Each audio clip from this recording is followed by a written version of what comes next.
Hello, hello, and welcome. Welcome to our long-awaited, what I feel like is a long-awaited celebration and spotlight on the women in the cannabis industry, but more specifically, Latinas in cannabis. I've been wanting to have this conversation for quite some time, and it's only fitting that we do it now this month, or I should say towards, it's in the middle of Hispanic Heritage Month, or as we like to say, Latinx Heritage Month. But what's so incredible about this is that, as I explained to our upcoming guests, but also others in our community, although we celebrate these cultural observances, what I want to encourage us to do is to continue to have these conversations and spotlights throughout the year, that we shouldn't just wait for this time of the year now, but that we should do, we should continue to have, these conversations and feature our Latinas in the cannabis industry that are doing incredible work, those who are owning businesses, as well as those who are launching incredible careers in this industry. And I've had the fortunate honor of meeting not only our guest today, but so many other women. And so what I am excited about are just what these women will bring today, and that they are really opening the conversation to be had over and over again, and for us to take a different approach, because we are talking about women in the cannabis industry, but there's so much richness in the cultures that are brought to this industry. And so today I'm excited to partner with our incredible partner in this venture, which is WeedMaps. And so another fellow Latina will be joining me. So I don't know if I told you, I don't know if you know, but yes, I am an Afro-Latina woman. So my family is very Caribbean. My mom's side of the family horns from the amazing, beautiful island of Puerto Rico. My grandmother is from Catano. And so if you've heard me talk about it, I've spent so much of my childhood going there. And I love my culture. I love my heritage. And I'm excited to celebrate this and really have these conversations with my fellow sisters in the industry. And so I am looking forward to have the conversation with Miss Candy Angel. She's representing our partner WeedMaps, and Candy and I have been having this conversation on how do we spotlight the incredible Latinas in the industry. And so Candy is going to be joining me. There she is. How are you, Candy? I'm doing good. Excellent. Look, we did it. We've been talking about this behind the scenes for a minute, and finally dates aligned. And this doesn't just happen overnight, folks. Like, this requires some planning. Our incredible producer in the background, Tanya, who handles all things events, and she helped us to really bring this to the forefront in terms of getting all of our ducks in a row. But Candy and I were just so super excited to have this conversation. And Candy, so first of all, thank you, WeedMaps. Thank you, Candy. But Candy, I'd love for you to share with people who you are and what you do there at WeedMaps. Well, I've started at WeedMaps almost 12 years ago. So I've done a whole lot of different roles with the company. And this one particularly, I was fortunate enough to kind of just become into this role. And it had to do with, I was in the marketing department at the time, and our CMO/COO now, Juanjo, he recognized that a lot of the events and opportunities I was bringing to the table were very much women focused or minority focused. And so he kind of gave me the nudge to create something out of that for myself. And it allowed me to launch WMTEAL, which stands for Together for Equity, Access, and Legalization.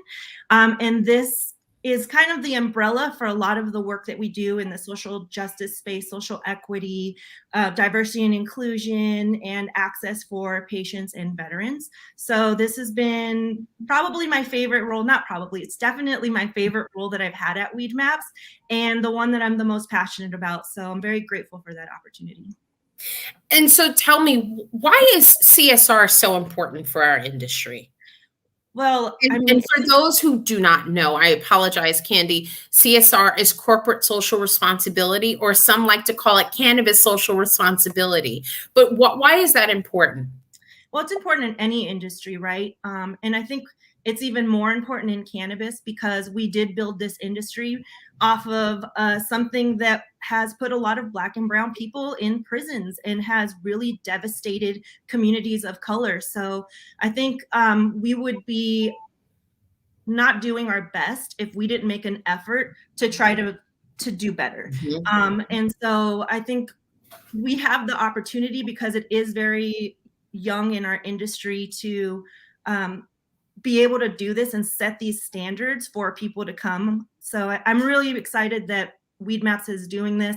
I'm excited to see more cannabis companies doing this, and I hope that it just becomes the norm moving forward.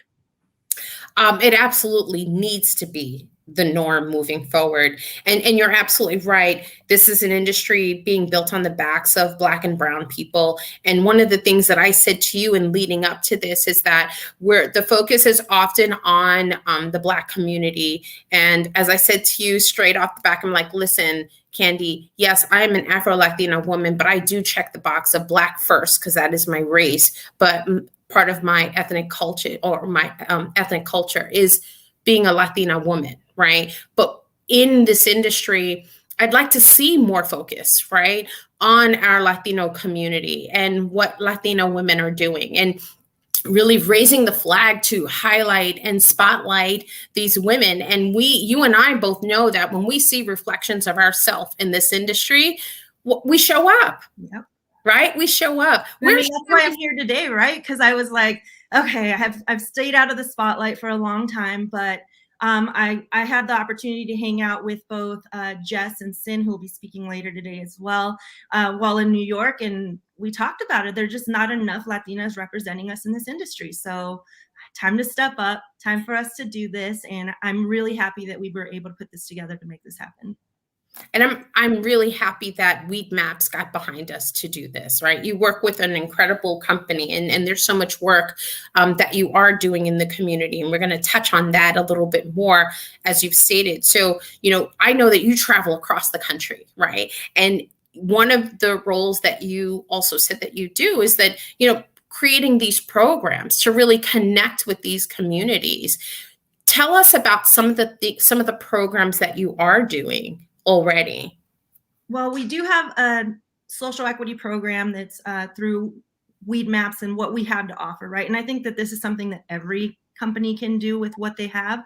What do you do best, and how can you offer that for free to the communities that need it? So what WeedMaps has done is we offer our suite of services for free for social equity businesses. So that's the first step internally. Externally, what we've been doing is supporting these legacy organizations who have already been doing this great work. We're not trying to step in here and act like, yo, we know what we're doing, we want to do this ourselves. Like, no, people are already doing this work. Let's support them. Let's give them the resources they need to do it on a bigger scale, and let's amplify that. And let's all do it together. So working with a lot of these legacy orgs like M4MM, MCBA, working with Supernova Women, Hood Incubator, all of these organizations have already been doing this work. They don't need us to come in and do it ourselves as this big corporation that really has no idea what we're doing. Because we're not out there experience this. We're not going to sit in our offices on our whiteboard and figure out what this industry needs, what the community needs. No, we need to be out there with the people, talking to them, learning from them, and asking them what we can do better. So that is what I've been doing. I spend a lot of time in the communities. I spend a lot of time speaking with people, making sure I understand what the real needs are, and support as best we can with the resources that we have. Internally at WeedMaps, is there anything that you're doing for the women at WeedMaps? And the reason why I ask that is, while we're doing the work externally, we also recognize how important it is to do the work internally. Because again, when we're seeing reflections of ourselves in certain leadership roles, or just finding a mentor, we know that's so important. And when we're able to find those identities similar to ours, we tend to open up, like, help me through this challenge, or, just help me. you understand what I mean? So if you can just at least share, if you're able to, some of the connections that WeedMaps is doing for women within your company. Thank you for asking that. We, a couple of years ago, launched some employee resource groups, one of them being Women of WeedMaps, which I sit on the board of and am able to partner with great organizations like Women Grow. And then we have this org and we have our Slack channels to keep in touch, but then we also offer just ourselves and like reach out to women individually to make sure that they know that they can come to us when they need something. And it's not just for the women. We also have, I just recently was able to partner with a couple of other employees, and we've launched the employee resource group for the Latinx community, which is WM Flor, and that stands for Flowers Liberate Our Raza. So it's been really nice to have these support systems. And I think too, one thing that has been really nice is we have office hours with the C-suite that they open up, and you can put time on calendar with them to really talk through things. And it's not like on the books, it's not anything formal. You just have the opportunity to really speak to people when you feel like you're not being heard. So, Candy, where's your family from?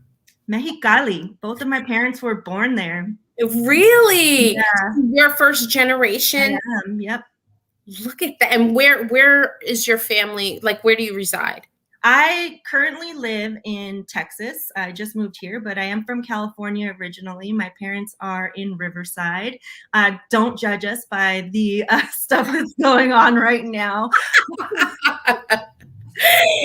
But that's where I grew up. I lived in Long Beach for a very long time as well, and I just moved here from Long Beach. Wow. So, and the reason why I ask that is that, again, it's so important for people to know that, you know, Latinas are represented, of course, not only just across the country, but from so many different countries. We've had the conversation for so long here in Women Grow, and I cannot wait. Dude, I'm going to say this. Do not hit me up after and say, when is this happening? It needs time and planning. But one of my dreams for Women Grow is always to have always had Women Grow Latina, right? I've always wanted that. I want to see that. I want to see, you know, we've been invited a number of times to Mexico and to many other countries, right? To it's out there. Time is now. The time is now, right? And part of that is, and we're going to talk about this more as we bring our spotlights on. And the reason why we're, as you and I talked about, it's a spotlight.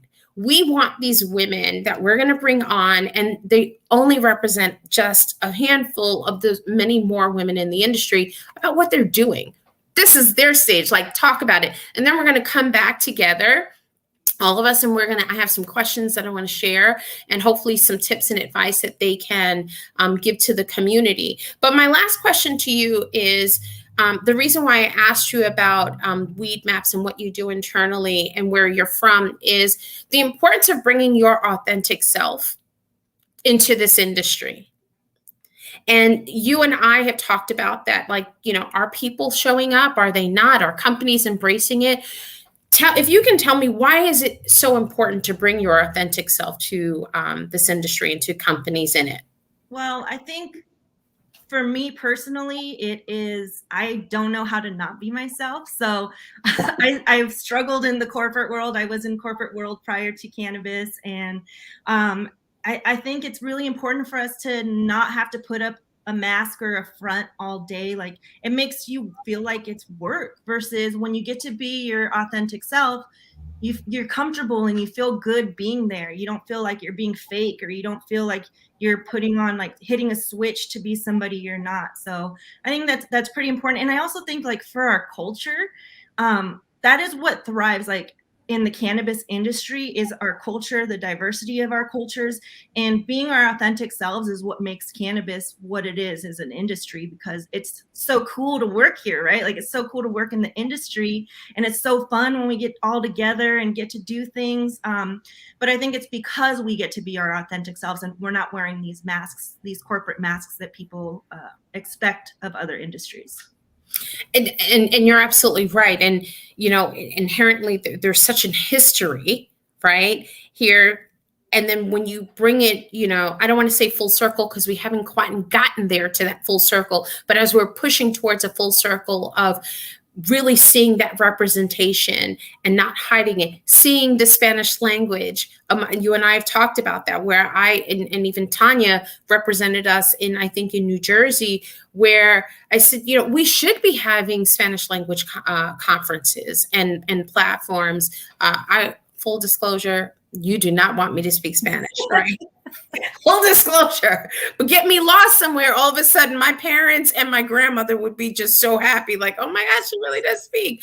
But I can cook a mean pernil or some authentic Puerto Rican food. But no matter what, I understand the importance of speaking to people where they are. And so, you and I have talked about sharing that information in our communities, but if your first language isn't Spanish, isn't English, and we're communicating this information and education in English, it's not registering for some.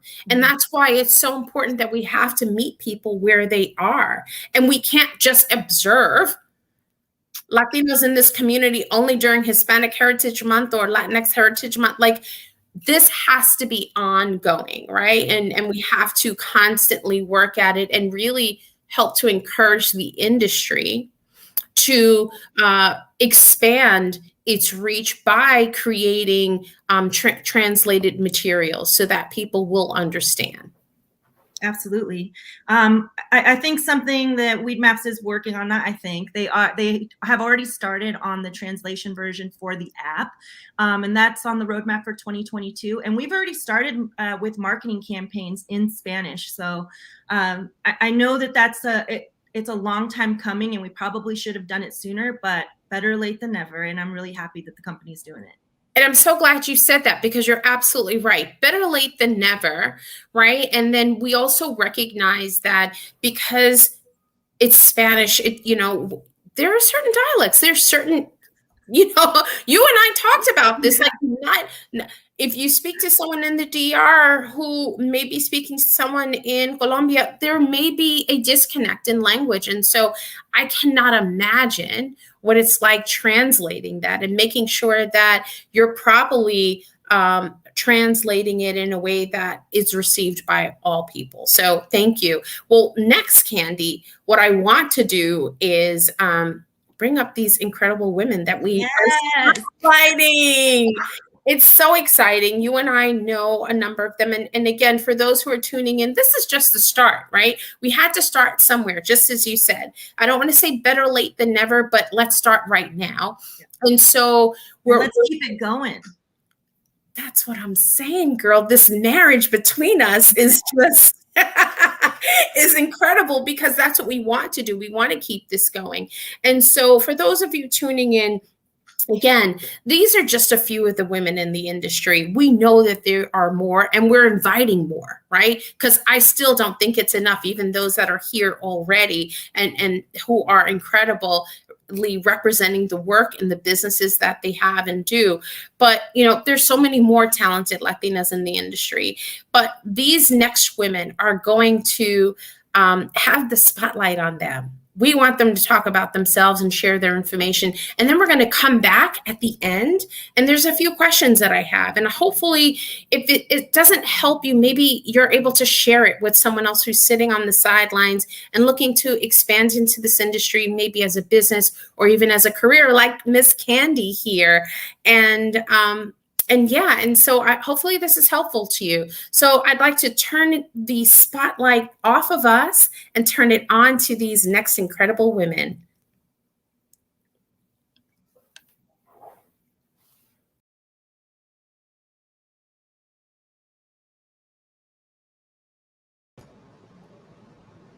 Hola, hola, saludos. Hi, I'm so thankful to be here. My name is Frances Gonzalez.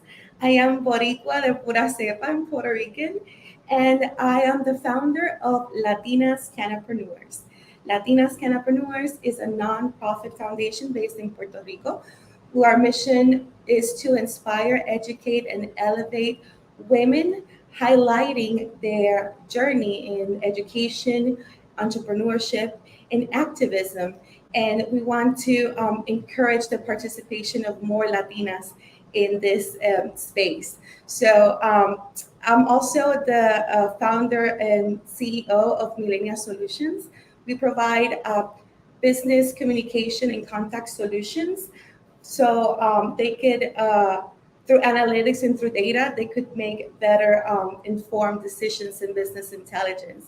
We provide services such as translation, which we talked about with Candy and Gia, translation services from subtitles, from movies to answering service. We also provide different services to cannabis industry and to psilocybin industries. So I'm very glad to be part of this spotlight of Latinas in cannabis, because it's very important to be able to connect with people. Representation matters. So it's really great that through WeedMaps and through Women Grow, we're able to connect and highlight different women that are in cannabis. Just to mention a few things from Latinas Cannapreneurs, I mentioned we're a nonprofit foundation and we have different initiatives in which we want to encourage Latinas. We want to inspire, educate, and elevate them, because as we will later discuss, I founded Latinas Cannabis because of lack of representation, because I didn't see content in my language, because I didn't see women who looked like me in the cannabis space and in many other spaces. It's not just cannabis that we have a lack of representation, but I'm very proud that we are able to have this conversation. And again, we're only a few of the women who are in this cannabis space, and we're trying to inspire others and aspire others to a more inclusive and a more space when it comes to cannabis.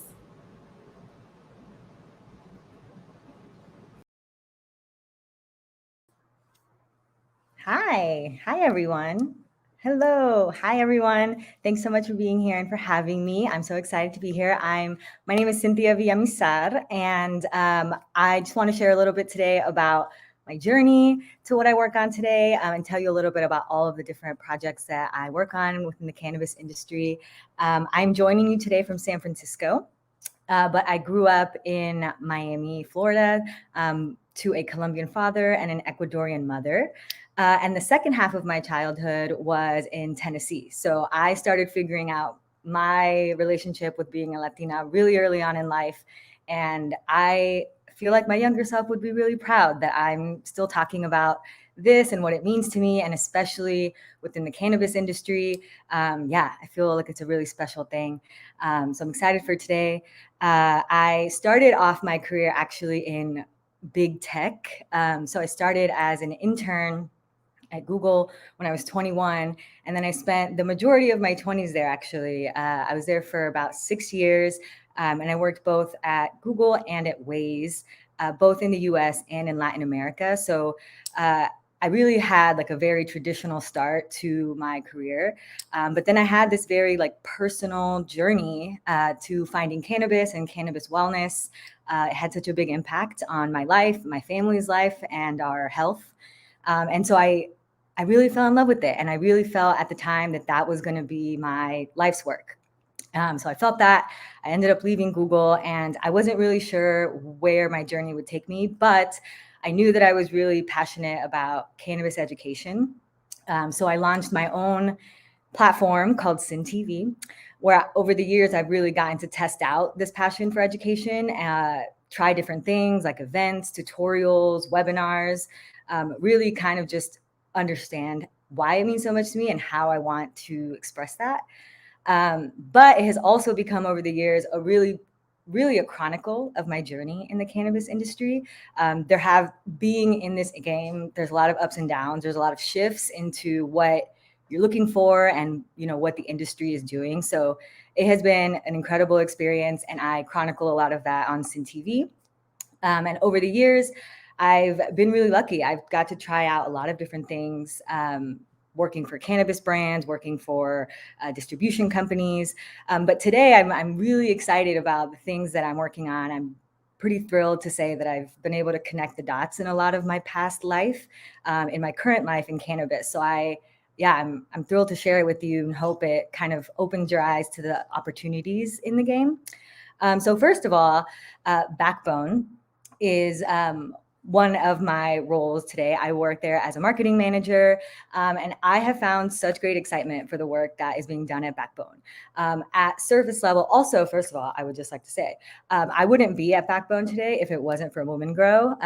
The person that brought me onto Backbone is someone that I met at a 2018 Women Grow event. So shout out Women Grow, you're making the connections. But Backbone's work is mostly around visualizing and managing your cannabis supply chain.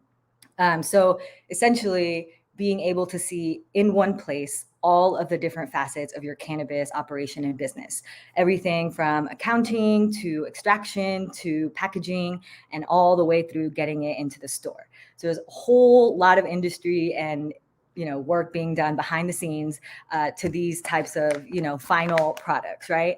A lot of work. And at the high level of it, there is customer and industry safety involved, right? So we're coming out as a new industry. It's so good. If you're already a longtime cannabis user, then you're so excited. But if you're not, then that means that you're new and you really have a lot of trust to build with cannabis brands and cannabis industry. And one of the ways that we're going to do that is by allowing customers to have complete transparency of the supply chain. We want them to be able to look at their eighth and say, oh, like this was packaged here and by a company that really cares about sustainability and it's recyclable. And I know that it's a local company. These are things we want customers to know. And we want operators to know them because operators are going to but hopefully continue caring about these things. We want to know what our partners are about. We want to make sure that everyone's getting paid fairly and equitably. So there's a lot of meat to supply chain visualization. I know it sounds like maybe a little like techie on the surface, but there's also a lot of great implications for cannabis social responsibility. So Candy, you were saying a lot about the impact of CSR in cannabis, right? So how are we tracking these things? How are we measuring social impact in the cannabis industry? It's so important. We're all about it. But how are we making sure that we have the numbers behind it, that we are seeing growth? How do we empower people in the supply chain to have a diverse supply chain partner? So those are all the questions that we're trying to answer at Backbone through supply chain visualization and through just like our team and our work. One really quick thing I would just like to say as like a Latina in cannabis about Backbone is that I have found it I love cannabis and I feel like I've worked in a lot of different angles. And the number one thing I love about working at Backbone has been seeing all of the different facets of an industry through cannabis. So I wouldn't say that I'm like an expert in finance or in law or advocacy or, business operations necessarily, but I love cannabis and being able to understand all of the different facets of an industry through the lens of something that you love makes it a very educational experience. So I would highly suggest everyone kind of, look at this whole world through the lens of cannabis. It's really educational. And then I also want to tell you a little bit about my other gig. So cannabis industry, full of hustlers. You got to have many gigs. And one of my huge passion projects is working on the Cookie social impact team. There are so many different facets to social impact in cannabis. We're talking about a lot of wrong and a lot of injustices over many decades. So there's a lot of things to correct, right? We have expungement. We want to expunge and clear records of people who have cannabis charges on their record. That shouldn't be the case, right? This is a legal thing now. We want to educate people about what's going on with cannabis innovation. We have our Latino communities that are still highly stigmatized, highly worried about cannabis in their communities. We want to start turning around some of that conversation. We want to educate our communities, not only our external communities, but our internal communities. There's so many Latinos and people of color in cannabis from seed to sale, right? From cultivation all the way to C-level boardroom. How do we make sure that we keep people going through this pipeline? If you're a bud tender today, how can you be a store manager tomorrow? How can you be a regional manager next year? These are all the conversations that we need to be having as Latinos, people of color, and they're definitely the conversations that we're having both at Backbone and at Cookie Social Impact. And so 2 projects I just really want to highlight about the work at Cookie Social Impact. First is Cookies University. Amanda Friedman, Richard Ng, they did such an incredible job bringing this initiative to life, where essentially we're starting to bring people from across, just the country, but initially California, to learn, all expenses paid, about the cannabis industry. There's so many things to know. It would be impossible for one person to know it all, but that doesn't mean that we shouldn't be well-rounded in what's going on in the game. And we're really trying to bring that education and empowerment to people of color and people from these communities that have been impacted by the war on drugs. So that's one thing. And then the last thing I want to tell you about is just our Latinx Heritage Month celebration over at Cookie Social Impact. This was for us, by us, and we're just so proud of what we've been able to produce with this campaign. We highlighted the stories and the journeys of several Latino leaders in the cannabis industry, everybody from advocates to business owners to store managers and buyers. There's so much incredible work being done. The campaign was brought to life by Latinx creatives, artisans, mostly from the Bay Area, all shot in the Bay. So we're just really proud of what we were able to produce there. Essentially, it's our first shot at showing that Latinos are in the game. We matter, we have a voice, and we spend money on this stuff. We care to see it, we want to see it. So we're starting to see it. That is it from me. Thank you so much for the floor.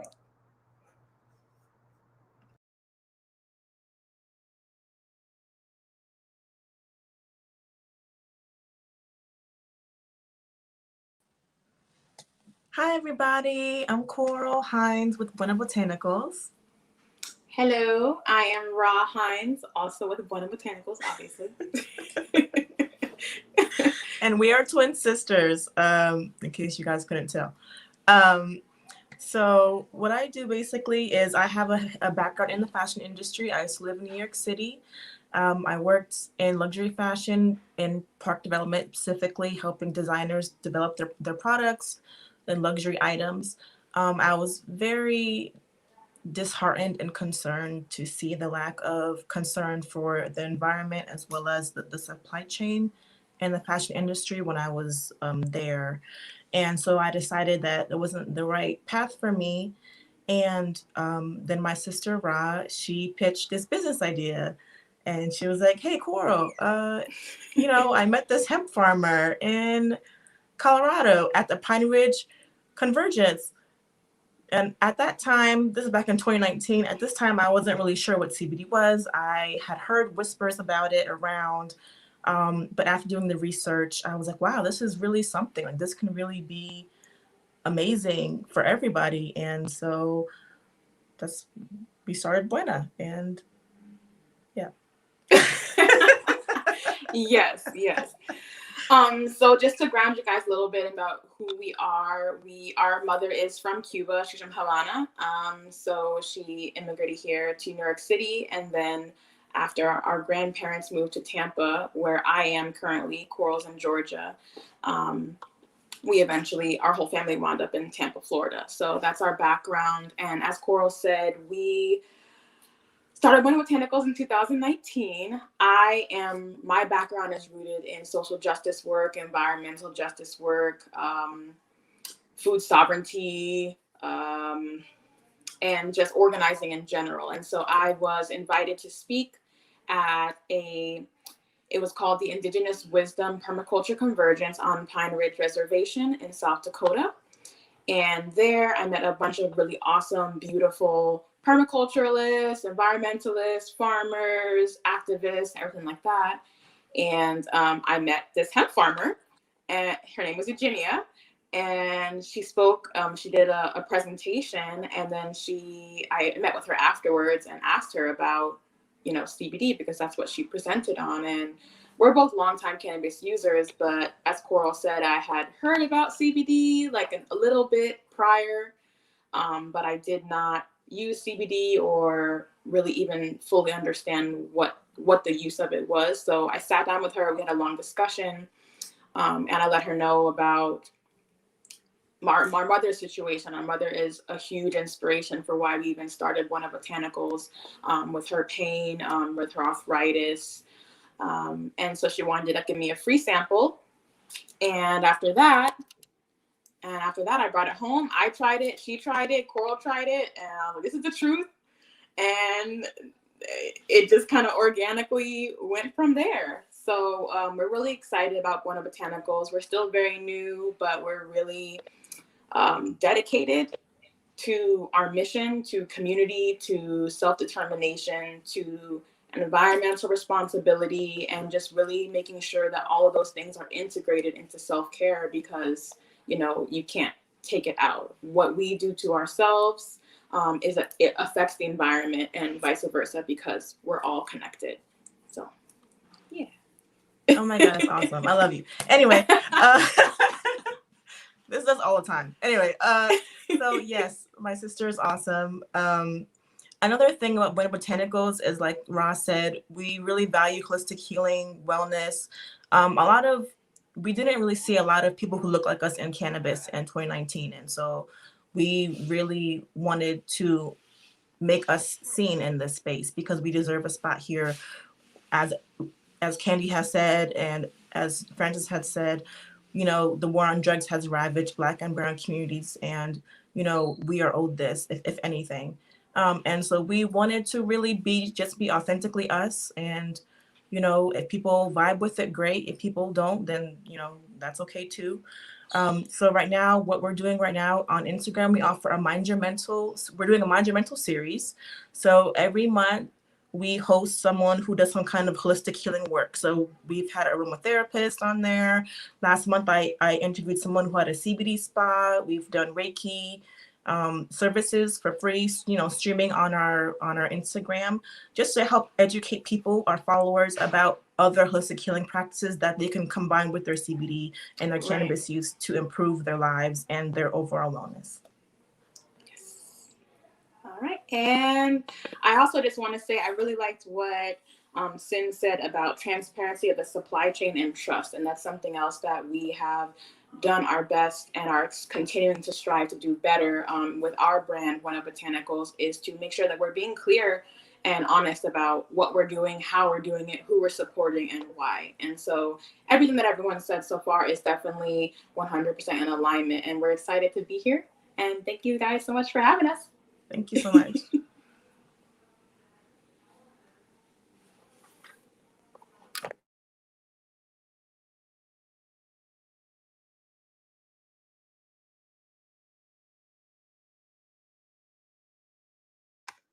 I'm muted. Hi, everybody. I am so excited to be here. I've been waiting for a long time for something like this to occur and for conversations with really beautiful and amazing Latina women around the cannabis space. So my name is Jess Gonzalez. I am a cannabis and intellectual property attorney currently at Hiller PC. I am also outside general counsel for Minorities for Medical Marijuana. I used to sit on the policy committee for the Minority Cannabis Biz Association. And I'm also the CLE chair of the Social Equity webinar series for the International Cannabis Bar Association. So I wear a couple of different hats, you know, in this space, but I really got started in sort of late 2017, 2018. And I always get a lot of questions from folks of how, you know, how to get involved and how to, you know, really sort of get your footing in the cannabis space. And I always say, transition the skills that you have right now and move them over to the cannabis space. And that's exactly what I did. I was working as an IP attorney. I wasn't particularly happy. It was my first year being an attorney. And for folks that don't know that out there, less than 1.7% of attorneys in the US are Latina. So that is an abysmal number, just given how educated, you know, we are. But the law and the legal field is very white male dominated. It's a very unforgiving field. And so most lawyers actually end up quitting, you know, after 5 years. I didn't want to really go that route. I really wanted to have a career that really focused on something that I was passionate about. And so when I heard that New Jersey was looking to legalize cannabis, I figured, well, this might be a really good way for me to really get in. One of the first events that happened in New Jersey with cannabis happened in my hometown of Jersey City. So I grew up in Jersey City, but I was originally born in Ecuador, and I immigrated when I was 3 years old. Jersey City is the most diverse city in the country. So I just grew up in this melting pot of diversity and just being very immersed in all these different cultures. but I was also really immersed in seeing how police interacted with my community. So I grew up from a low socioeconomic environment. I grew up in parts of the city that were particularly dangerous at the time. I had a lot of interaction, sort of with police when I was younger, just because of where I lived and what was happening, and things that were going on, with family members. So I've seen friends get arrested. I've seen family members, get arrested. And so I didn't really pinpoint all of that to really sort of the war on drugs until I finally entered the cannabis space. And I realized how so much of this fallacious war on drugs really impacted the community that I came from. And so I started to really take it upon myself to advocate in New Jersey and to advocate and beyond for the communities that really didn't have a seat at the table. But because of the ESQ at the end of my name, I was able to really sit at certain tables and really help uplift voices that really weren't really being heard at all. So I started advocating for social equity in New Jersey and some other states, but mostly really in New Jersey, focusing a lot on the statutory law and making sure that our communities were giving a meaningful opportunity to participate in the cannabis space. So I was part of NJCAN 2020, which was the coalition that helped push forward legalization in New Jersey. I was part of the Social Impact Committee, and my purpose was making sure that the conversation always stayed towards equitable legalization, not just legalization. I was then really, really instrumental in helping pass certain social equity provisions in the statutory law, because the day that it dropped, I realized that social equity didn't appear once in the statute itself, that there really were no provisions for Black, Latino, and Indigenous communities. So I gathered a whole bunch of my friends from around the country to help stop that bill from going forward, and started really talking to senators and assemblymen and legislators, letting them know that what they were doing was just a complete slap in the face to the communities that really shouldered the burden of the criminalization of cannabis. So I've been continuing my advocacy work now that the statute passed. Now that New Jersey has legalized cannabis, I've been continuing my work at the regulatory level. So I was able to get language both in the statute and on the regulatory level. And I've been working with municipalities to make sure that they're lowering the barriers to entry and not hiring them. And the reason why I wanted to say this to everybody is because for a very long time in the beginning of my career, everybody told me that I was wasting my time. I didn't have an easy time as a Latina, as an immigrant. I'm 5'1" without makeup. You probably think, that I'm 16 years old. So it really took a lot for me to be able to differentiate myself and for folks to really take me seriously. But for a long time, I was not. I was pushed out of rooms. I was talked down to. I wasn't being taken seriously. And everybody just kept telling me that I'm wasting my time advocating for something that was never going to happen. And so now, at that point, I was 29 years old. I could point to a statute. I can now point to regulations at 30 years old and actually show them, the language that I proposed made it in there. So that wasn't true. And I think a lot of times for women in the space that happens. We are told that something can't happen. We're told that we're too emotional, that we are too idealistic, that we're not particularly practical. And that's absolutely not true. And so I want to let all the women out there, especially all the Latinas out there, that inevitably you are going to sort of face this level of discrimination. However, there is a whole cohort of women who are here to support you and help uplift you. And I will say that the women that I have met in the cannabis space, I owe a tremendous amount of my success to women who spoke to me, who took the time to mentor me in the cannabis space, who took the time to answer my questions, and who really took the time to uplift me as well. So I just want to give a tremendous kudos to all the ladies on here and to all the ladies out there who are really pushing and striving to get into this space, because there is a lot of room in the space. Latinas are absolutely necessary, especially here, on the East Coast. I would go to a lot of rooms and panels, and I would be the only person of color there. I would be the only person of color on a panel. I'd be the only Latina on a panel. To this day, more likely than not, if I'm on a panel, I'm probably either one of two or the only Latina on panels. So I really encourage Latinas to really get involved and to really not be afraid to let your voices be heard. Because as Latinas, we are actually programmed, by either family or cultural to really put our head down and to just accept things as they are and to be grateful for what we're given and not ask for more. And I'm here to tell you that you should be asking for more because you deserve more. So very happy to be here.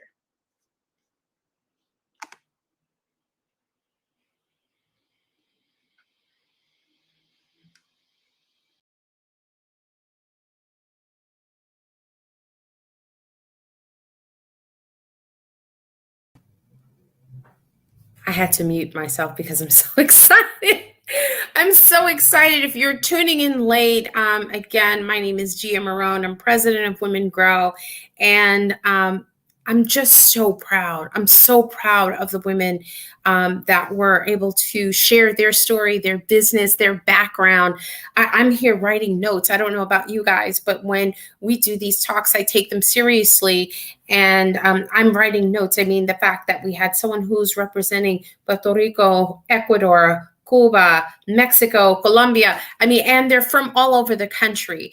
And it just reminds me time and time again that it's so important that not only are we diverse in voice, but also geographical diversity is important to us. And if you've been following Women Grow, you know that even when we have talks like this, but not specific to cultural, but I'm talking about subject matter, we're very intentional to find diverse women to share their perspective and experiences.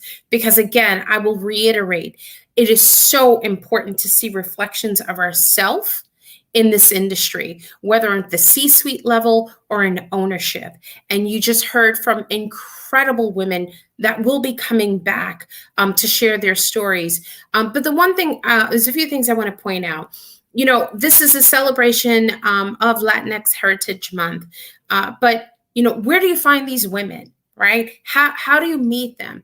I personally met them by traveling the country and, of course, at Women Grow events as well as conferences. But I tell you, I'm no different than anyone else, just as the rest of the team. We'll Google Latinas in cannabis. Why? Because around this time of the year, as well as throughout the year, there are profiles and articles that highlight the women and what they're doing in this industry. And it's a great time to learn about what some of those women are doing. Organizations as Jess and I are both a part of M4MM, and that's Minorities for Medical Marijuana. MCBA, that's Minority Cannabis Association. They have an incredible network for Latinos in the community. And Jazzy, if Jazzy's watching, Jazzy Aguilera, you've got to know her. She's been a longtime supporter and of the industry of Women Grow and very much involved in MCBA. And if you don't know her, you need to look her up. Also, Cannaclusive has this incredible list of businesses. And if you're a business owner and you want to get your business on a diversity list, go to Cannaclusive's page and go sign up. Go input your information.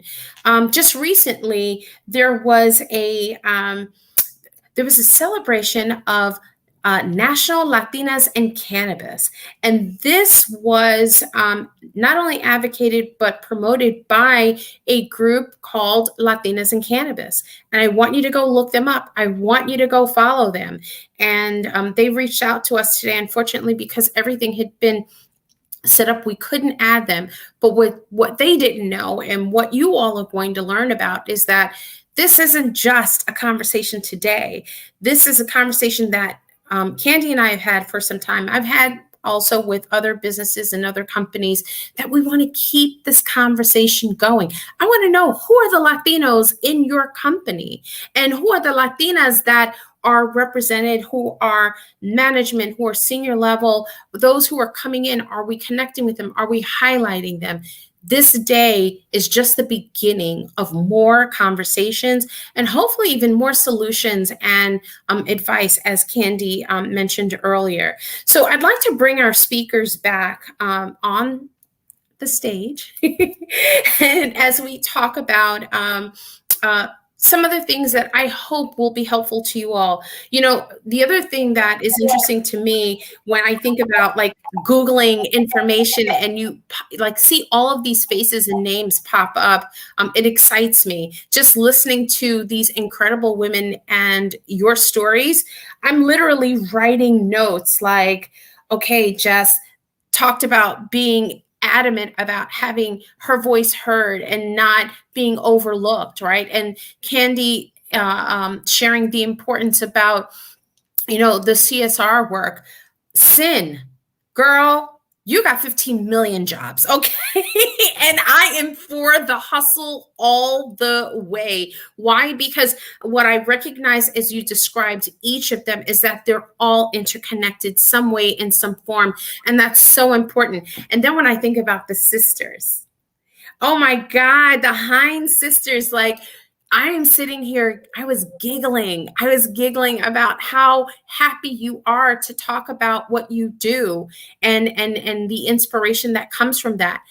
And then my fellow Boricua. See, I put you last, Francis, because listen, I have traveled to Puerto Rico before Francis's event where Women Grow and Latina Cannapreneurs partnered. And Francis actually she walked up to us a few years ago at a conference and she's like, where are the Latinas? And I was like, you don't know?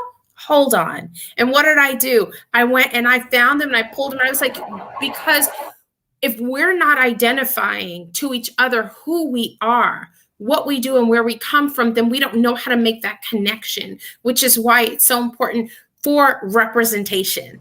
And so I guess my first question for this piece is, why does representation matter?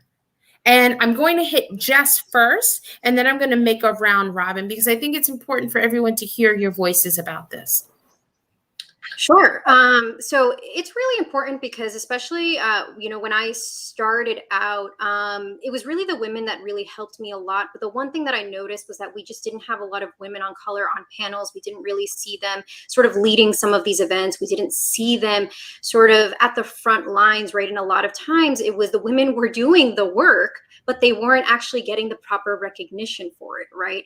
And I think that happens a lot, with women, and especially with women of color in general. But representation is so important because it's much easier to envision a possibility for yourself if you can see that it already exists, right? But if you can't see that that exists, then to you, it might seem like something that's impossible. A lot of us who come from immigrant backgrounds, families who never went to college, families who are very blue collared workers, it was very difficult for us to try to envision a life bigger than what our parents had, right? So when we see women up there, when we see Latina women up there, we can look and we can say, wait a second, that can be me. I can be her. And I know, for me personally, that it was actually 2 female women of color attorneys who helped push me into the cannabis space, though I had never spoken to them, but I had actually seen them. And one of them was doing IP in cannabis. And I said, wow, then maybe I can do that. And then I saw Shalene Title advocating for social equity in Massachusetts and beyond. And I said, wait, I can do that with my legal career. I don't have to just sit behind a desk. I can actually be out there. Had I not seen, these 2 women, I may have thought that my possibilities were a bit limited just because I don't come from a family of, professional service providers. So I think that's what's really important is to just, for you to be able to really manifest, what you see, it's much easier to see it play out in real life. Cyn, why don't you hop in here? Yeah, that was awesome, Jess. Yes, absolutely. So why does representation matter? It matters because perspectives matter. I just want to share this really quick anecdote that the other day I was reading something that said that one of the reasons that women struggle to fundraise in traditional fundraising is because a lot of traditional male investors see investing in women and people of color as social impact investing.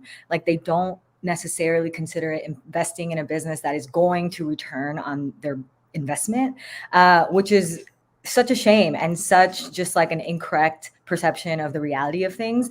The reality of things is that diverse companies, both racially and gender and just across all of the categories, they perform better. This isn't like an emotional, like, oh, wouldn't it be nice if the world was diverse and we had all these perspectives? No, it's like legitimately having a business that is successful, it's more likely to be successful. I have some stats.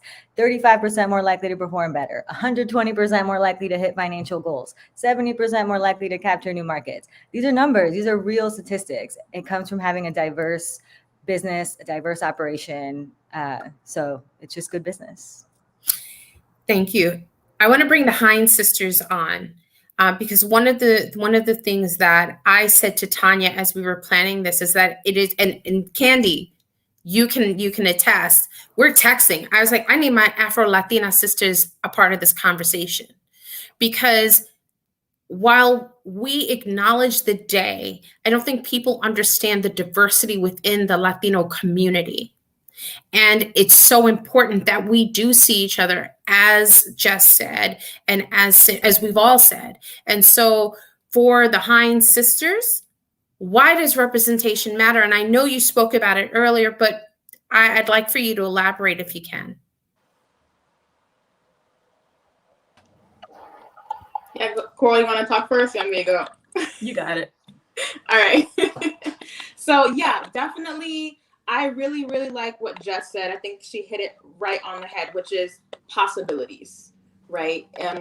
There are certain people or certain minds and imaginations that are able to envision something quite easily that's not there, right? Lots of people. But for a lot of us, especially if we weren't exposed to something that we resonate with, it's so much harder to believe that it's possible. That's what it's about. It's about possibilities. And when we created Buena Botanicals, we went back and forth a little bit, Coral and I, about, how we were going to speak about ourselves. And we both identify as Black, but our mother is, of course, like I said, she's from Cuba, and we have a Spanish culture throughout our family, cousins, friends, family, everything like that. We both speak Spanish to varying extents, and we wanted to make sure that that part of us is also represented. So we've always been very clear about how we identify and where we come from intentionally, because we want other people to make sure other people are aware of who we are, and that if they are like us, if they share a similar identity, that we're here to represent them as well. We're here to show everyone that they're not excluded. And that's so important. Thank you for saying that, because again, we have to be intentional about identifying who we are in this business community. I actually want to segue over to Frances, and the reason why, Frances, I want to segue to you, because here you are on an island, you're in the community, and so for you, it might even be different in terms of representation as a woman in Puerto Rico, right? In this industry. So why does representation matter to you? To me, representation matters because it's hard to be what you can't see. And like how we started our journey in Latinx Cannapreneurs was in 2015 when medical cannabis started to be legal in Puerto Rico. I also started my entrepreneurship journey with my company, Millennia Solutions. And I wanted to seek out, I started researching, like Gia said, Googling what women are doing. And I came across organizations like Women Grow and M4MA, which was my initial pathway into connecting with women and learning, because at that time, there weren't any Latinas in the space. This was in 2015. And I saw myself which we met in New York in one of the cannabis Congress events in New York. And I reached out to Gia, like she said, I was like, where are the Latinas? And we were barely, like, people of color were barely present and barely represented. And Latinas were even less. So I saw this need and decided to pursue this organization to join women, to be able to connect them. And it's different, like you say, when it's in the mainland, which there's Latina, there's a melting pot, but then there's a niche within the niche. So for Latinx Cannapreneurs, what we focus on is on Spanish content. Why? Because that is the one demographic that is not well represented. And I am very proud to be able, through Latinx Cannapreneurs, create different initiatives, such as the virtual meetups that initially, before the pandemic, we started doing them one-on-one, which we were able to partake in Women Grow, the first Women Grow a pop-up that they had in Puerto Rico, and Gia was there, and the Women Grow organization was here in Puerto Rico, and that was like the beginning of how we could definitely create alliances and synergies and be able to highlight women and Latinas in cannabis. So, moving forward through the different, through 2021, right now we have 3 different initiatives. That's the virtual meetups where we highlight Latinas in different countries from Chile, Colombia, Uruguay, what they're doing, highlighting them, through their projects, their journey, and how they got into cannabis. Because again, representation matters. We want to, as make women inspire, educate, and elevate them. See that they can reach that they are able to in their country. There's a network of women, and I think that's very important to surround yourself with a tribe who wants to elevate you, who celebrates you, and be able to provide you with that support. So the virtual meetups, that's the last Friday of every month, we have that one initiative.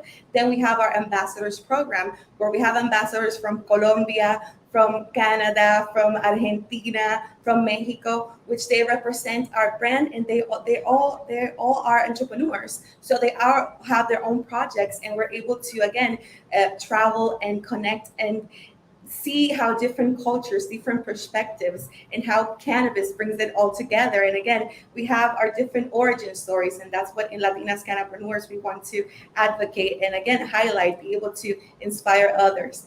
And the third one is our investment fund. We have an investment fund which is specifically for Latinas who want to be part of the cannabis industry.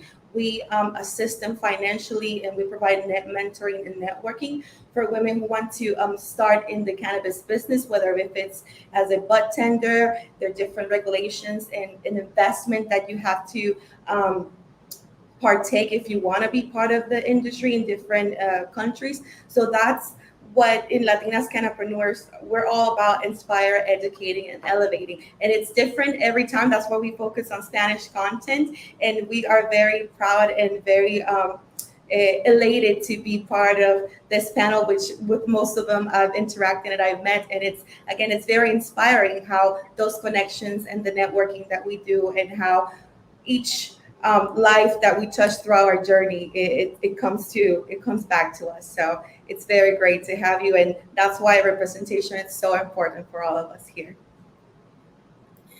Thank you so much. I'm trying so hard not to cry on screen. I'm thrilled. I'm thrilled to hear you all speak and really lend your voice here, because it is so important. And I want to bring Candy in here, because we already talked about why representation matters. But I think I'll change it a little bit for you, Candy. What can we do different going forward? I think we can do more of this, right?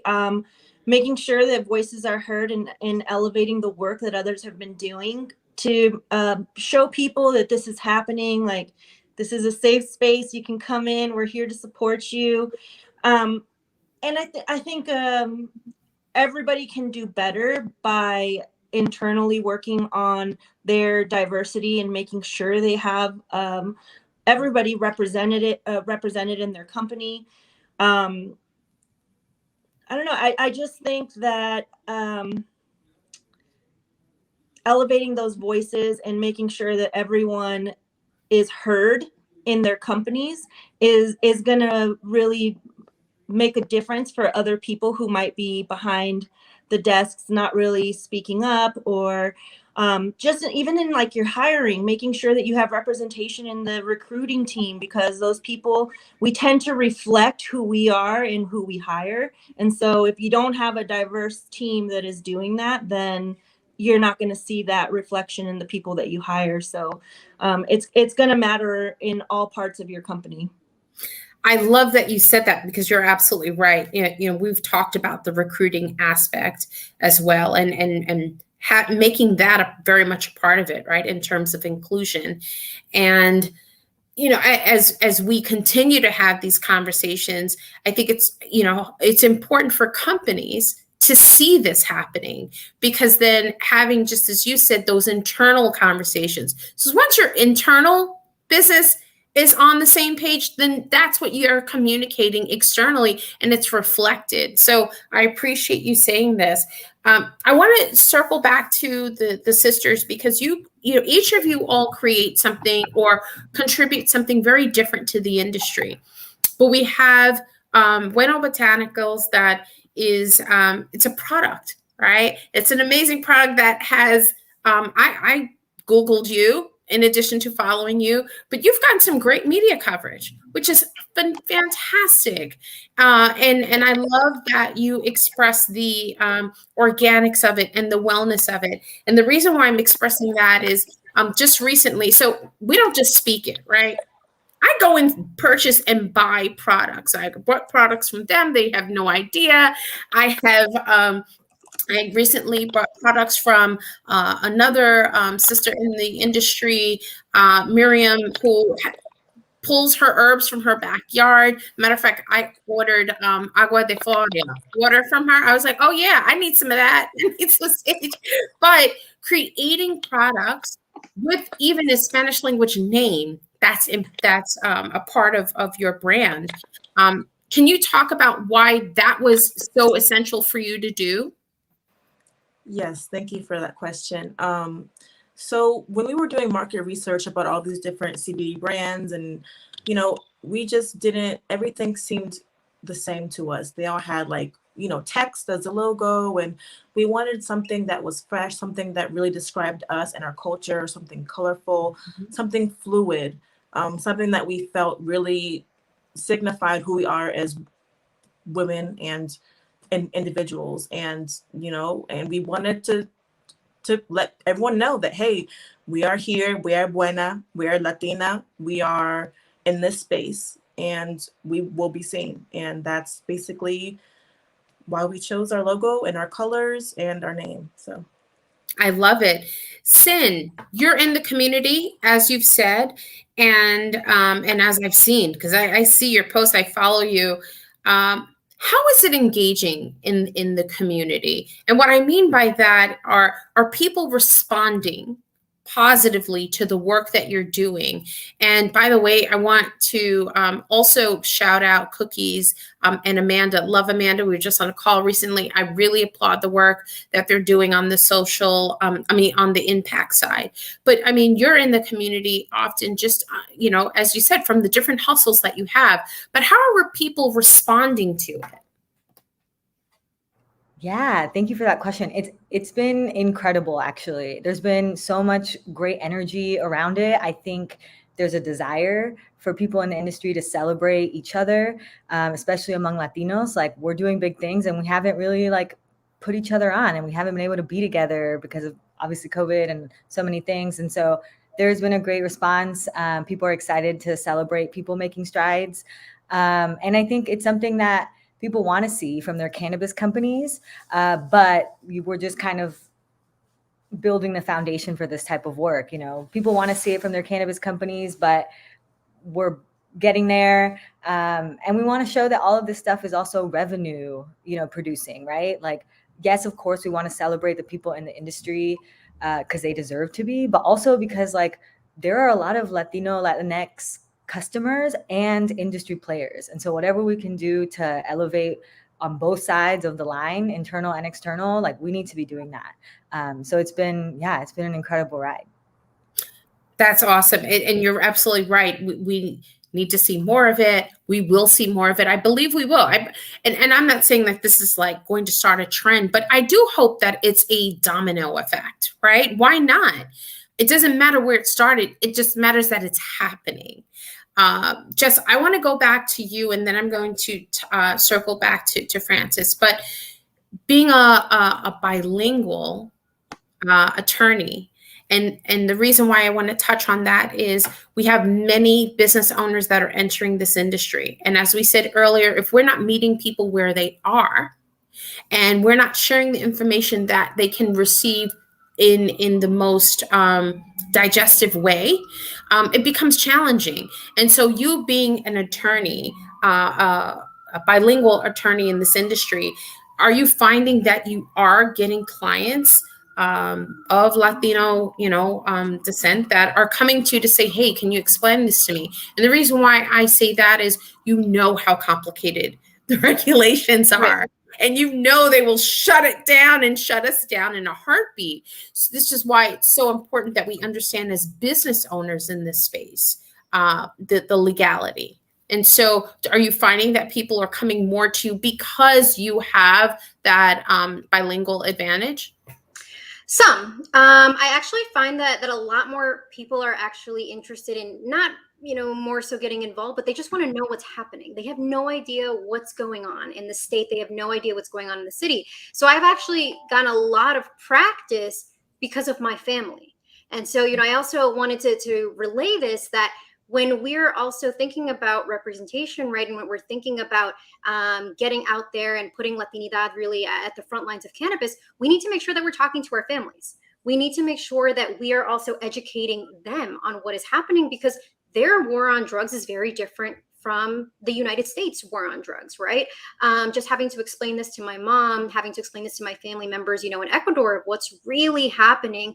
They can't believe that it's being legalized, because for them it was something that was always extremely criminal, and it still is, right? But so I've gotten a lot of practice by being able to advocate with my family, which is how I got my start in advocacy. And this is why I tell everybody, if you can persuade your family, you can persuade anybody, because my family members are immigrants. They are, conservative, they are the type of, like I said, kind of keep your head down, do what we can, survive mentality. And so when I'm trying to tell them about this new industry and what's going on, in the beginning, it was very, it was a bit of a problem for them, because what they thought was I was getting involved in drugs. And that's how they have been taught, right? So I always say that we are not educating people, we are re-educating people. And that is much more difficult than it is to just educating somebody from the jump. So in terms of, Latinos wanting to get involved, I have been hit up by a few, sometimes even on the street. There's people that I talk to at cafes. I've talked to my nail lady, anybody who will listen to me, and they're asking me what's happening. And so I've been able to really translate for them as to the best of my ability, because regulations and law is a little bit difficult still for me to translate, but I am getting my practice in, because I always let my mom know what's going on. She lets family in Ecuador, know what's going on. They come back with me with questions, because Ecuador is also, they're legalized medically. But eventually, we're going to start seeing a lot more legalization in South America, and I want to make sure they're prepared for any opportunities. So yes, I think it's definitely been, a huge advantage, but mostly I've gotten reached out by folks who have said, you've encouraged me to talk to my family. You've encouraged me to come out of the green closet and really be comfortable with my consumption or my job. Because I have a lot of Latinas and Latinos who come to me and they say, how can I tell my parents that I want to get involved? How can I do this? What did you do? And then I, start talking to them about how I did. And I'm like, listen, it took 7 years of advocating at family events and at Christmas tables and Thanksgiving tables, to the point where my mom would literally have to tell me, not today, please. And I would say, but listen, if somebody's going to come at me with wrong facts, I got to correct them, Mom. So as long as nobody brings it up, we'll be fine. And now it's just funny, because I'm like, Mom, remember like what you told me before. And now my mom is like, nah, mija, go. So start with the family. We are all bobbleheads, because we've all had that conversation, right? And I was just telling someone recently that not only had I been advocating, you're absolutely right, you start with the family, and I want to get the feedback from everyone, like, how were your families respond? Like, how did they respond to you entering this? Because my mother wanted to hear no parts of it. I said this before, my father was in law enforcement. This was not the vision they had for their daughter, right?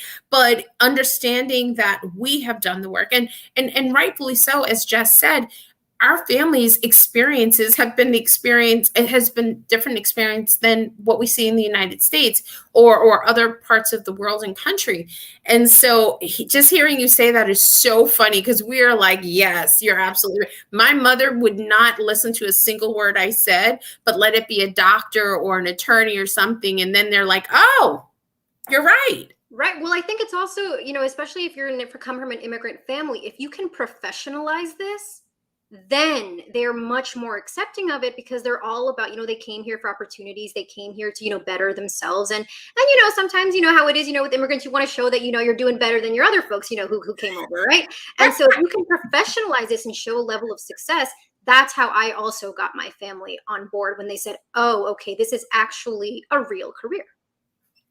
I did a podcast some years ago, Latinas and Cannabis, like the focus, and I sent it to my mother. And my mother was like, well, look at that. She was like, and as a matter of fact, I want to segue over to Frances, because I said this to Frances when we were in Puerto Rico. I said, my grandmother, my abuela, would like turn over in her grave if she knew one of my visits to PR was about weed. But yeah, it is. And I was so excited after that event. It was incredible. We were right across the street from my most favorite place in PR is the El Moro. I told you that, you know, since I was a little girl, that was I don't care where we were on the island before I left, I always went there. And the fact that your event was held right across the street from there, unbeknownst to you, I'm like, see, Grandma, it must be good. It all comes together. It all comes together. But how did you have the conversation with your family as you were segueing into this industry? So initially, it was very difficult. It was at 2015 when I decided to pursue education in cannabis. Here in Puerto Rico, to be part of the cannabis industry, you got to have a license. And in order to have a license, you need to take required courses through the Department of Health in Puerto Rico. So I started by letting them know, hey, I'm going to take this course, you know, to get into the cannabis industry. They automatically thought I was going to be, like Jess said, a drug dealer. I was going to be selling, you know, illegally. And I had to, again, educate them. That's why I think we've all had an origin story, and that's why it's so important to start with our family. My family and most people in Puerto Rico are very conservative. They have a very religious background. So again, their perception of what cannabis is, you know, to them, through all the stigma and through all that bad propaganda, is completely different to what we had. Even myself, I didn't know cannabis was a plant, was a flower, until I was 22 years old, which was the first time I, you know, tried it. In my mind, I was, you know, in that whole propaganda where it's gonna melt your brain, you know, don't do drugs. I didn't even know. In my mind, it was something that you medically create. And then when I started to educate myself, because again, I didn't know where to go. And that's why the whole Latinas Cannapreneurs started, because I wanted to people not to go through what I went through myself, and be able to find somewhere where they could find resources with it. They can find other women in Latina owned businesses, and connect with them. And hey, how did you do that? So it all starts with the family. It definitely does. And to this day, even though they don't publicly maybe support me the way I would like to, they send me like little article magazines or you know, CBD material or CBD creams and lotions and makeup. So you see how we have created in our own community, in our family, that impact, that now even the more conservative people who went to church, they even approach me, hey, Frances, how are you doing? What's going on with cannabis? You know, they come up to me with the updates. So it's very empowering to know that we've made that change because we decided to get out of the green coffee. And it must make them feel proud to even see some of these articles, right? That many of you, I've seen many, again, I Google, so I see where you guys are quoted or featured and profile, and it gives some sort of validity, right? And I feel like, especially for our families who are conservative, right? Because they're conservative for a number of reasons. It's religion, it's the laws that have been put in place, and just historically we were told that it just wasn't good for us. But then you turn around and someone's on the cover of a magazine, or I've seen Jess and Sin, they're featured, and the response, I imagine, especially even for the sisters, right? Because you guys were in O Magazine, I think, weren't you? We've been in O Magazine? Martha Stewart. Listen, let me manifest that. That's a manifestation for you. There you go. But Martha Stewart Magazine, I mean, but you've been, like, your products have shown up. And I would imagine at that point, that's when families are saying, hey, look at that. Look at Candy. She's out there, out and about. Did you find that once the publicity started to a degree that your families then began to shift? I'll start with you, Sin. Sorry, can you ask that again? I was looking at the live stream over here. Ask me again. I was asking that once the media, I mean, and I don't just mean the media on yourself, but even for the industry, but once the media attention really just started drawing in on the industry, did you find that your family was then more receptive? I mean, even you've been featured in articles and whatnot. So do you find that your family at that point thought, hey, this is something that I'm proud to share and show with the family around like the holidays? Yeah, that's so interesting. You know, my parents are not, I feel like, on the medias, but I think that just generally like traditional media on cannabis has increased. And I do think that makes them feel very connected to the work that I do and that we're all doing. You just see it on the news. It's coming up in local news. This dispensary is opening. This is happening here. And it makes people feel like the work that we're doing in our own regions, in our own countries, like it matters to them because it's starting to pop up in their own communities. So yes, I've definitely, it's been a whole journey watching my parents open up to cannabis and the cannabis industry. It's been one of the actually like top relationship builders with my parents. Just like it's been such an experience. Yeah, it's been such a great experience. And I think media has a lot to do with it. And just watching us, you know, yeah, like what everyone has said, being professional people and making this happen like in a professional way has really steered them on. They're hopeful and they're excited. That's awesome. Candy, how's your family been with this? So I kind of am a little oddball when it comes to it because I grew up where my parents very much normalized cannabis. Obviously, it was just called weed back then, but it was very normal in our household, but it was very secret too. Like it was normalized to me, but I knew that it was taboo outside of our home. So for me, my parents are so fucking proud. Like they are so proud that I have made a career out of this. And when I got into the industry, it was after the stock market crash in 2008. I lost my job because I was working in the home building industry. And I was like smoking a joint on the beach after snowboarding for the weekend. And I was like, what do I want to do with my life after thinking like that was going to be my career and being like, well, weed's kind of like a legal thing in California. So I took this entry level job after having like a career where I was taking on trips and stuff. And my mom took over my car payment so I could do it. And I gave her timelines. I was like, give me 6 months.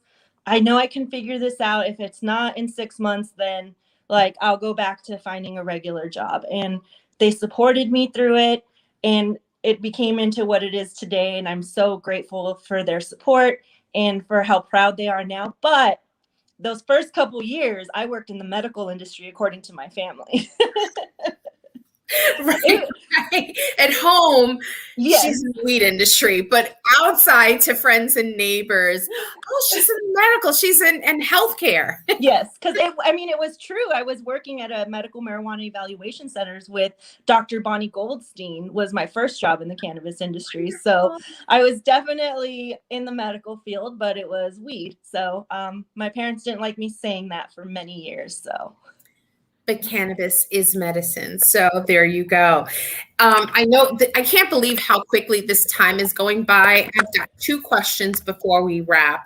But for those of you who are tuning in, please know this is just the beginning of the conversations. We want to keep this going. And as you can see from the energy and the synergies here, I hope all of you connect after this, right? And we want to make sure that people know where to contact you, where to follow you. But for those who are sitting on the sidelines, I always ask this question because, again, that representation matters. So someone who is looking at all of us, they're like, oh, I look like her. Oh, she's like my tia. Oh, she, is just like my sister. And I want to share this information with them. What would you say to that Latina who's sitting on the sidelines, who's considering getting in? Because what's interesting that Candy said, she was like, my family had to cover me for a few months. I took a risk. And it's still a risk, whether if it was 2012, 2014, or 2021, it's still a risk. But what would you say to that person? And I actually will pivot to Ra to answer that question. And then her sister, and then Jess, and then Francis, and then Sin. So I'll start with you, Ra. Oh, Okay, I'm unmuted. Okay, wonderful. I would say life's too short, honestly. And I think that's a little bit cliche to say, but earlier we're talking about our authentic self. We're talking about how we show up and representation in general. And that's really, are you really representing what you want to represent if you're not showing up authentically? And if you're being called to do something, especially if it's in the cannabis industry, then you got to do it. Like, you have to just answer the calling. You have to push through the fear, have the courage to recognize the fear or the self-doubt, but then push through that, do it anyway. And then see what happens, right? Just like Candy said, I mean, she was I really enjoyed your story, Candy, and being blessed to have a support system that's able to hold you while you're able to do that exploration or to take that dive, and then of course have the net just in case, and I recognize that some people do not have that net, but we're here too. We're having this talk, we're having this space, we're holding this space, and I believe it was Jess that said, talking to other women in the industry, asking questions, lifting her up while she was making her way, and like, even though we don't know everybody who's on this panel, right? Everyone that's attending this panel, but we all want to see each other win. And so I think that's a very long answer to your question, but just do it anyway. You have support. It was great. You have support. Hit us up. I love it. So Coral, I'm going to bounce over to you. Long, short answer. I have to follow. Woman sitting on the sidelines. I have to follow her. Why? No. One thing that this journey has taught me, if anything, is in order to even start anything, a business, a new company, any kind of new venture or adventure, you need to learn to be comfortable with being uncomfortable. So being an entrepreneur, you don't know a lot of things. You don't know, you might have an expertise in one area, but in another area, you might be totally unaware of how things operate. But just sitting with that feeling and knowing that everyone has to go through that feeling of not knowing exactly everything about everything, that it's okay to learn. And that's important part of the journey, is to learn, is to grow, is to better yourself, is to educate yourself. And like Ross said, reach out to the community you have, network with other Latinas or, individuals who could share your vision or who could offer you some kind of support. So that's all I have to say. Thank you. Candy, for the Latina sitting on the sideline, she doesn't want to own a business, but she wants to work in the industry. What would you tell her? Do it. So there's nothing in this industry that doesn't exist in another industry. Whatever you're good at, it translates into cannabis. Like, look at Jess. She's a lawyer. Did she think she was going to be a cannabis lawyer when she went to school? Probably not. Did I think I was going to make a career in cannabis? Absolutely not. I thought it was always going to be just a for fun thing. So there's really nothing that doesn't translate into this industry. And my favorite part about it that I think makes it really easy is that if you even reach out to even any of us on this panel right now, like, we are going to do what we can to help you and to get you with your foot in the door, because we want to see more representation in this industry. So we're going to open up our networks to you in a heartbeat. So please don't hesitate to reach out to any of us. We are so happy to spread that love and help you get your foot in the door and just take the plunge. Like, it's a lot easier now than it was when I jumped into it. And it's much more of an actual industry now than it was back then. So I say, just do it. If you're passionate about something, you're always going to do what it takes to make it work. I'm going to actually ask Frances for a follow-up to that. And Frances, if you're comfortable enough, I'd love for you to respond to this question in Espanol. Because you know why? This is speaking to the Latina here in the US, but this is live stream across Facebook, Twitter, LinkedIn, and YouTube, which means that it can be viewed from anywhere around the world. And so there's a Latina somewhere not just looking at us here today, but later on that will look at this. And I'd love for you, if you can, to respond to this question for the Latina sitting on the sidelines. What can she do? What should she do? Definitely. Find people who celebrate you. Júntate con personas que te celebren. Being entrepreneur, it's hard enough. O sea, ser una emprendedora es difícil en la vida. Pero si tú te unes a personas que te celebran, que te ayudan, que te inspiran, te educan y te elevan, vas a conseguir esa confianza para seguir adelante, para aspirar a mejores cosas, para aspirar a mejores posiciones y para entender los beneficios que trae la industria del cannabis. So just a little recap. I told them that it's hard enough to be an entrepreneur as it is. So my advice or my tip would be to surround yourself with people who celebrate you, because you're going to have your lows, you're going to have your downs. But if you have a network, a support group, entrepreneurs like ourselves, Latinas in cannabis, our whole group, we are more than willing to provide you with the tools, education, and networking that you need, because we all want each other to succeed. And I think that's something that is so beautiful within the cannabis industry, que juntas somos más poderosas. Together, we're stronger together. That's right. Thank you so much. Cyn, because you're in the community, for the sister that's going to walk up to you, what would you tell her? Yes, I love this question. I'm going to keep it practical and combine a lot of the things that these ladies have just said, but save your money, have your little nest egg, and then take the leap and give yourself some time. Like, give yourself some time to explore and figure it out. Because to be honest, even if you bring over your set of expertise from another industry, give yourself time to learn. There's so much to know. Give yourself a set of time to figure it all out, and give yourself time to fumble. And when that fumble comes, keep going. It's just a part of the game. There's just no one in the industry that hasn't started down this path and then it went left or it went sideways or whatever it happened. It's a part of it. It's a beautiful thing. It makes us all stronger. Never stop learning, because then if nothing else, you're still growing, and that's what it's all about. Thank you. Yeah. And I know, Jess, you talked about this already. And it's funny because Jess and I've known Jess for years. And so I am so proud of the growth in this industry. She was already successful before, but as she's entered into this industry, what a force she has been.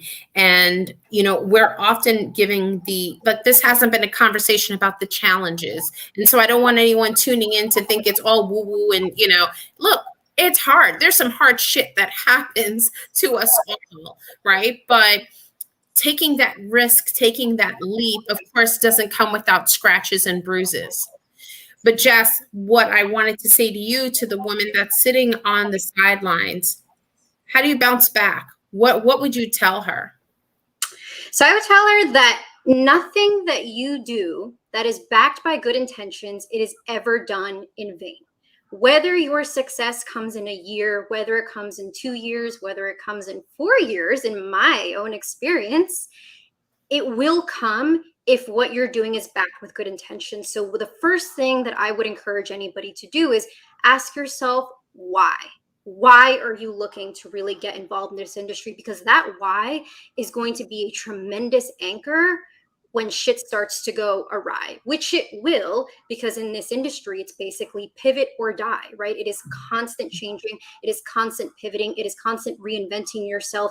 It is looking to opportunities, overcoming challenges. So if you don't know why you wanted to get involved, you know, in the first place, you may end up sort of just be, you know, floating around, not really anchored to anything. But I also want to say, you know, in terms of, you know, Gia, you mentioned, you know, my growth. A lot of people, though, didn't know me right in the beginning. They sort of know me now. And everybody says, wow, you know, you just sort of, you know, just shot up. And I always say, no, that's not true. I just worked for 2 or 3 years, but nobody cared what I was doing. Nobody cared who I was. And it's only really been in the past year that I've really seen the fruits of my labor come about. So we're talking on, you know, we're on the cusp of 4 years. So I just want to let anybody know out there that if you've been putting in the work, you're not seeing, the fruits of your labor come to fruition, things are not happening for you, just keep going, because eventually it will all come back to you. That is the law of the universe. That is how it must be. That is how it will be. So if it's not coming, just keep going, keep pushing, invest in yourself, do the work, reach out to folks, because if I see that you're doing the work, I am much more willing to help you, as opposed to somebody who's not willing to put in the work, right? Because all of us here are strapped for time.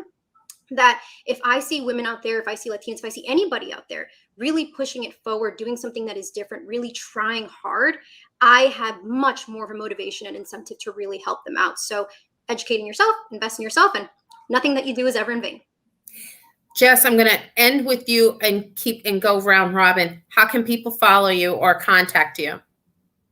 So you can find me on my Instagram, Cannabogada, Cannabogada. Some people think it's Cannabojega, but it is not. It is Cannabogada, which means cannabis lawyer. Excellent. Francis, how can they find you? Yes, so you can find us in our social media through Latinx Cannapreneurs and through our website, www.latinascannapreneurs.com. Candy, how can Latina women connect with you in the cannabis industry? I'm going to give you my email address because it's really easy. It's just Candy, Candy, at WeedMaps.com. I do get a lot of emails, but I do get to them eventually. So don't think I'm not responding if I don't respond right away. And also, Candy, because we did do this together, and I'm going to circle back to WeedMaps, but you're also doing some events locally as well. Is that correct? Can they find you there at these local events? I will be in New Jersey on Friday, where Jess will be on the panel for us for the social equity panel. So I'll be out there, and I'll be in New York after that through Wednesday. So holler at me if you're in that area. Happy to meet up. Thank you. Cyn. Yeah. How can they connect with you? Yeah, I'm going to give you all three. My personal is Cynthia and then Backbone Software and Cookies Impact are the others. Excellent. The Hines sisters, how can they connect with you? So Instagram at Buena Botanicals, spelled regularly. We also are on Facebook, LinkedIn, and our email, buenabotanicals@gmail.com. Also, you can visit our website, www.buenabotanicals.com. Excellent. And to each and every one of you, I thank you so much for your time today and for sharing your stories. I look forward to having this in Spanish. It wouldn't be me moderating it because I would butcher the language. So I am very clear about you want a meal? I can do that for you. You name it. I got it. I'd like to quantify myself as a really good Puerto Rican cook, but I do hope that you will come back. We'll continue to follow and support you, and you're welcome here anytime. And WeedMaps, Candy, thank you so much for being our partner in this. We have talked about this for a few years, and now we are up and running, and we look to do more of this. And for those of you who are tuning in, let me tell you, Women Grow intentionally wants to have inclusive voices. And so while we may not always identify the company as being Latina owned or Black owned or women owned or veteran owned, we certainly highlight and promote you in our stories. Long before we met the Buena Botanica sisters, we were featuring them. Why? Because we follow, we watch, we see what you all are doing. We see what Frances is doing, whereas she has speakers from all over the world that are contributing and participating in her event. And so it's so important that we do support these individuals, not just during Hispanic Heritage Month, but all year round. And I want that. I hope my dream is that it becomes a natural practice. And so we thank you so much for joining us today. We thank you to the team that's behind the scenes. Tanya, shout out to you. And by the way, I don't know if you knew this, but also not only am I Boricua, but Dr. Shonda Macias is also by the last name Macias, right, is also of Mexican descent. So this is a personal matter to us as well. We believe in it from the medicinal standpoint, from the business standpoint, and from the opportunity, but more importantly, representation. So I will leave that with you today. As you can see from these beautiful faces, I hope you all took a screenshot because this is glorious. Just beautiful. Thank you so much, ladies, and we look forward to seeing you again soon. Take care. Thank you all. Everyone.